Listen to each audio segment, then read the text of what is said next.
এইবার যখনই খুব ঠান্ডা হয়ে যাবে, বরফ জমে যাবে, সঙ্গে সঙ্গে কী হবে, ওই লাইনটা এই লাইনটা কেটে যাবে। এটা এখন আছে তো, এটা নেই।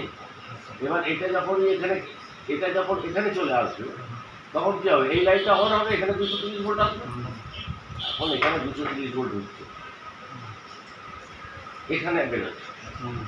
তখন এটা তাহলে ক্লোজ আছে, তাহলে এটা ওপেন আছে তো।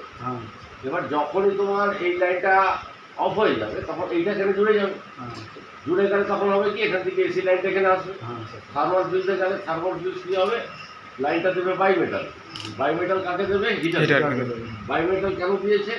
সার্টেন টেম্পারেচার যখন বরফটা গলা হয়ে যাবে, সঙ্গে সঙ্গে ও কেটে যাবে। মানে কেটে যাবে মানে ওর কন্ট্যাক্ট ওপেন হয়ে যাবে, তাহলে এই লাইটটা আসবে না। তাহলে তখন হিটারটা কি হবে? অফ হয়ে যাবে। দরকার তো এটা। এবার ধরো কোনো কারণে ও মানে খারাপ হয়ে যাবে, আমার তো একটা সেফটি রাখতে হবে, হ্যাঁ, তখন এই ফিউজটা কেটে যাবে।